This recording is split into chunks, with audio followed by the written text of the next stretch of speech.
Os fatos iniciais ocorrem quando Paulo chega ao Rio de Janeiro e, junto com seu amigo Sam, vão para a Festa da Glória, uma das festas mais tradicionais da corte. E é exatamente nessa festa onde ele conhece Lúcia, e é daí que toda a história começa. Um dos maiores conflitos da obra Lucila é realçado quando os valores e o preconceito estão enraizados nos próprios protagonistas. Assim, o conflito não ocorre só entre o indivíduo e a sociedade, mas também entre o próprio indivíduo. O clímax acontece quando Lúcia descobre estar grávida de Paulo, mas está doente, e acaba morrendo junto com seu filho, pois não queria que ele morresse só, e declara o seu amor eterno por Paulo. O desfecho se dá quando Lúcia conta para Paulo o porquê ter se tornado uma cortesã, e começa por dizer que seu nome verdadeiro não é Lúcia, e sim Maria da Glória, por isso toda sua devoção pela santa, e diz que tudo começou quando toda sua família adoeceu por uma epidemia de febre.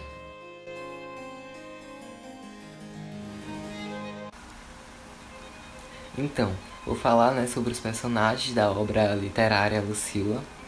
Vou começar falando os protagonistas. Lúcia, Maria da Glória, cortesã rica, que é conhecida por todos como bela e excêntrica. Tem os cabelos anelados escuros e grandes olhos negros. É muito profunda e reflexiva, tendo assim grande complexidade psicológica. Apesar disso, não consegue o perdão diante da sociedade do seu passado de cortesã. Paulo, ele é a pessoa por quem Lúcia se apaixona. Ele chega, ao Rio de Janeiro em 1855, e é aí que ele conhece Lúcia, e se apaixona por ela quando vê ela pela primeira vez, E o Sá apresenta a Lúcia pra ele, tudinho, que é aí que ele se apaixona por ela. Vou falar agora os personagens antagonistas. Sá, ele é amigo de infância de Paulo e ex-amante de Lúcia, que ele já se relacionou com Lúcia e tal. Ele que apresenta a Lúcia a Paulo, que fala pra ele, que ela é uma cortesã, que diz tudo pra ele. Fala muito mal de Lúcia, pra Paulo, o que acaba chateando ele, que é aí que vem esse conflito na amizade deles, que é quando o Sá, começa a falar mal de Lúcia e tal, sendo que o Paulo não acha nada do que o Sá fala da Lúcia, O Paulo acha muito ao contrário, acha ela uma mulher meiga, angelical. Couto. Foi ele que se aproveitou, da inocência de Lúcia quando ela tinha apenas 14 anos, Tinha recentemente perdido sua família, Se aproveitou da inocência, da pureza dela, E ficou com ela.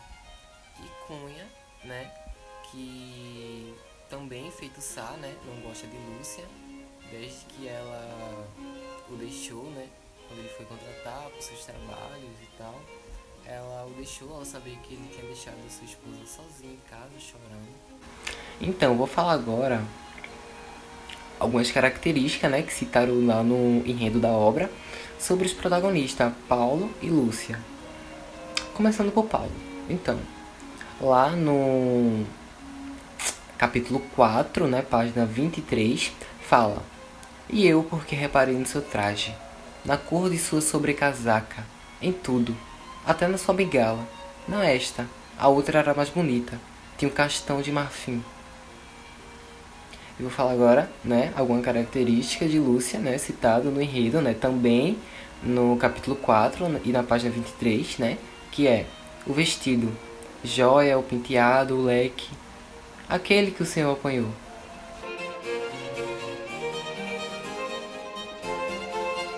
Lembranças.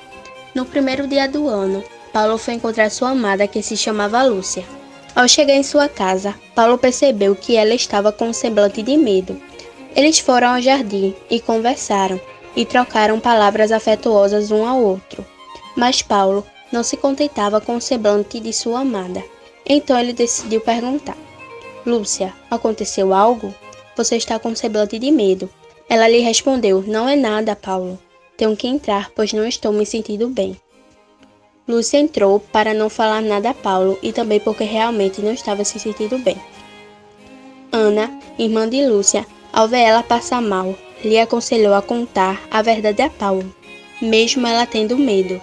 Então Lúcia decidiu contar a Paulo que ela estava esperando o filho dele.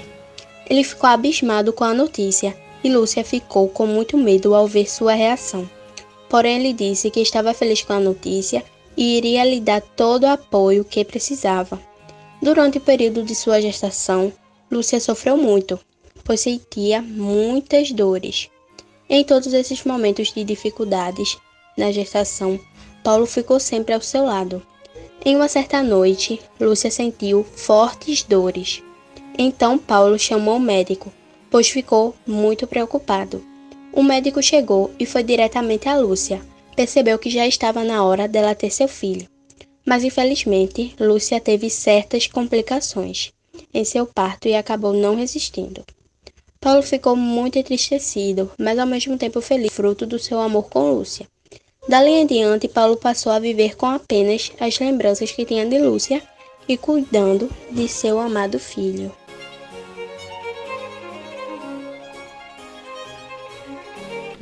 No teatro, Paulo acaba se encontrando com o ex-amante de Lúcia e ele resolve contar a sua história, né? Quando ele tem um relacionamento com ela. Estava no teatro lírico, onde o acaso me colocara junto de um moço com quem havia feito conhecimento na cidade, e cujo nome não me acorde agora. Em falta de outro, lhe darei de cunho. Outro local citado é a casa de Sá, onde é realizada uma festa em que Lúcia e Paulo são convidados e acabam tendo relações românticas. Fomos através das árvores até um beco da relva coberto por êxtases do céu de jasmineiro e flor.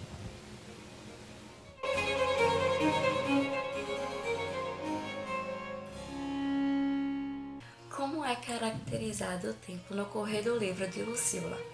Histórico, cronológico ou psicológico? Seria basicamente o cronológico e o psicológico, e eu vou explicar um pouco deles. O cronológico é aquele contado à medida do tempo pelos fenômenos naturais que abrangem dia, noite, segundo, minuto e milênio. Nós vamos encontrar no capítulo 4, na página 11, no que fala: no dia seguinte, à mesma hora, voltei à casa de Lúcia, achei-a ao piano. E agora eu vou explicar um pouco do tempo psicológico. O tempo psicológico é aquele contado por lembranças, uma linha do tempo, porém sem tempo, sem medida e nem ordem. Nós vamos encontrar no capítulo 2, na página 5. Fora no dia da minha chegada, jantará com um companheiro de viagem e ávidos ambos de conhecer a corte. Saímos de braço dado a percorrer a cidade. Íamos, se não me engano, pela Rua das Mangueiras, quando, voltando-nos, vimos um carro elegante que levava a trote largo 2 fogosos cavalos. Uma encantadora menina, sentada ao lado de uma senhora idosa, se recostava preguiçosamente sobre o macio estofo e deixava pender pela cobertura derreada do carro a mão pequena que brincava com um leque de penas e escalados. Havia nessa atitude cheia de abandono muita graça, mas graça simples, correta e harmoniosa. Não desgarro com ares altivos, decididos, que afetam certas mulheres à moda.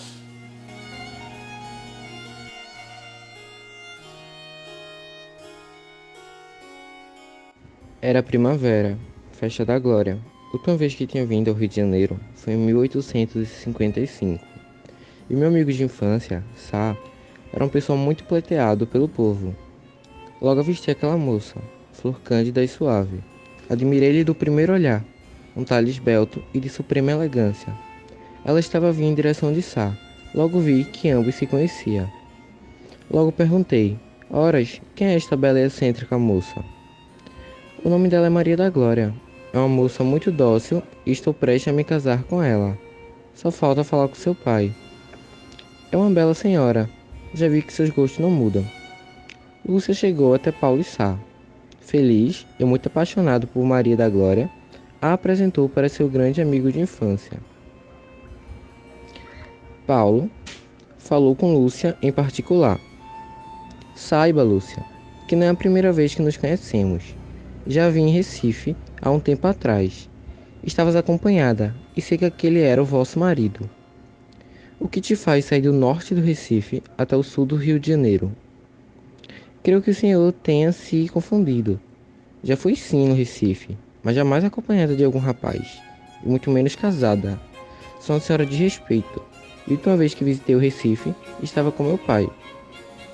É, posso admitir que pode ter havido um equívoco, de minha parte, mas você não me engana. De onde eu vim, tem várias mulheres como você. Estás sob os meus olhos. Paulo não aceitava o que estava a acontecer. Tinha a impressão de que já conhecia Maria da Glória de algum lugar. Como um bom amigo faria, ele estava a investigá-la. Passou noites seguindo Maria da Glória até sua casa, até que ele veio discutindo com o rapaz, e no final, eles se beijam. Rapidamente ele correu até sua casa e tentou dormir. E o que passava em sua mente era a imagem daqueles lábios se encostando e a tristeza de saber que seu amigo estava sendo traído por uma mulher.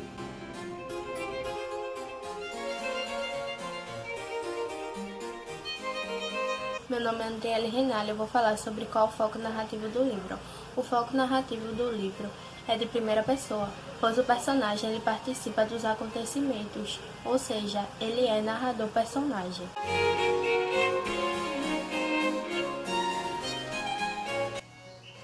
Meu nome é Letícia e vou falar sobre o discurso que é utilizado no livro Lucila.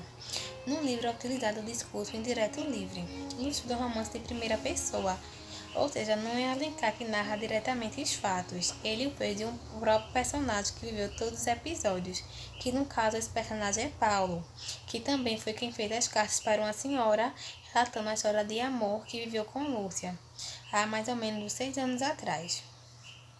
Na narrativa de Lucila, podemos observar o seguinte, que há um autor real, que é José de Alencar, há um autor fictício, que é a senhora GM, que é destinatária das cartas de Paulo, há um narrador, que é Paulo, que à medida que ele vai narrando os fatos, ele vai nos mostrando elementos para fazer a análise de Lúcia e dele mesmo. No romance, eles nos dão 2 pontos de vista diferentes. O ponto de vista de Paulo, personagem, que ele conta as histórias que ele viveu com Lúcia, e de Paulo, narrador, que às vezes ele faz uma pausa na narrativa para fazer reflexões, ou se não, se dirigindo-se à destinatária de suas cartas.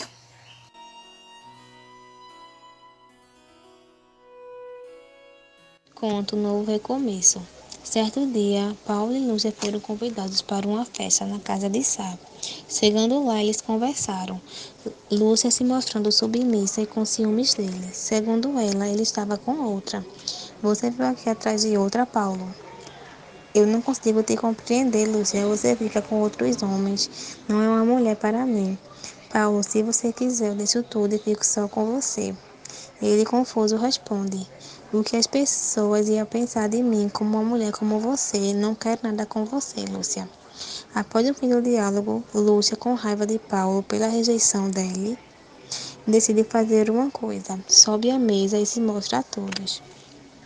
Paulo, ao observar aquela cena, ficou revoltado e logo saiu da sala, pois não conseguia ver ela daquela forma.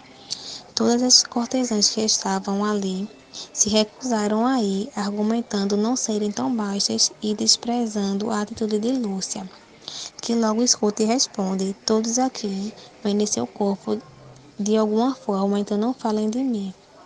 Em seguida, saiu e foi atrás da única pessoa que se importava realmente.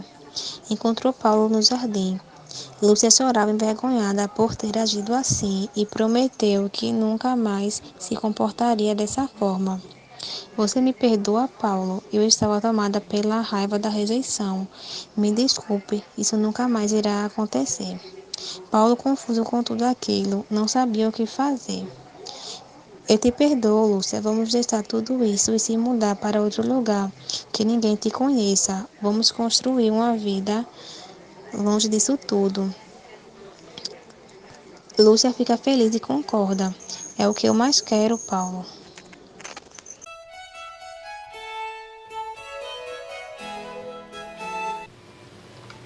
Vou falar sobre as figuras de linguagem do livro de Lucila. Bem, a primeira é meu peito estreitou, que é uma metáfora. As grandes sensações de dor e prazer, que é antítese, que são quando ideias se anulam. Sorriso raiando, uma metáfora. Imaginação ardente, outra metáfora. A bancante ficou fria e gelada para mim, pleonasmo, que gera ideias repetitivas. Agarra-se como uma verme, que é uma comparação. O livro de Lucila tem várias figuras de linguagem de comparação. E esvoa-se e zona e ferroa como a vespa, também outra comparação. Impetuosa como a torrente que borbota em caixões, comparação. Lúcia recuou como se uma áspide a quisesse morder, comparação. Sorria constrangida como uma escrava submissa ao aceno do senhor, comparação. Ardente como as bolhas d'água em plena ebulição, comparação.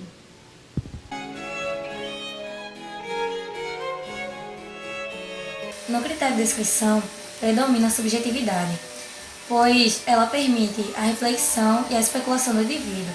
Afinal, o mundo romântico gira muito em torno do seu eu, do que ele quer, do que ele pensa, e é isso. Glossário são palavras diferentes que não falamos normalmente no nosso dia a dia. A primeira palavra é diáfano, que significa transparente, que possibilita a passagem de luz. E é um adjetivo, provinciana, que significa cafona, que ave se comporta de maneira atrasada. É um substantivo masculino. Modesto, que não possui vaidade, que não apresenta presunção. É um adjetivo.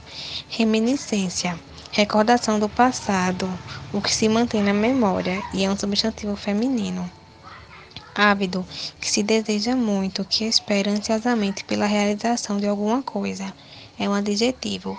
Reminiscência, qualidade de rubescente, vermelhidão, e é um substantivo feminino. Lascivo, comportamento repleto de sensualidade exagerada. Adjetivo e substantivo masculino. Requioso, que possui sede, que tem muita vontade de beber. Adjetivo e substantivo masculino. Debalde, que significa que não apresenta resultado, que ocorre em vão, e é um advérbio. Júbilo, que significa alegria excessiva, grande sensação de felicidade, e é um substantivo masculino.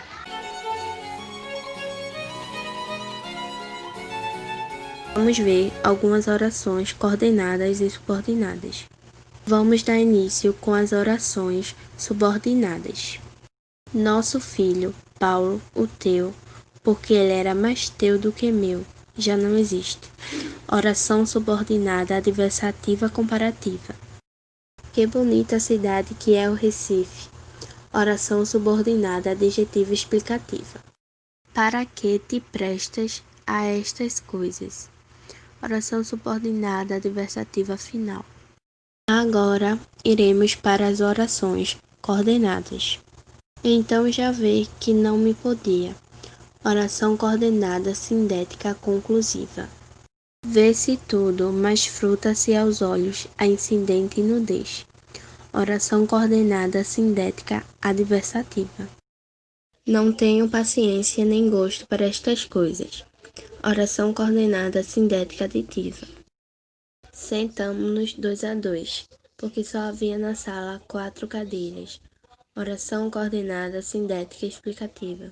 E a última, tudo muda, tudo passa. Oração coordenada sindética aditiva.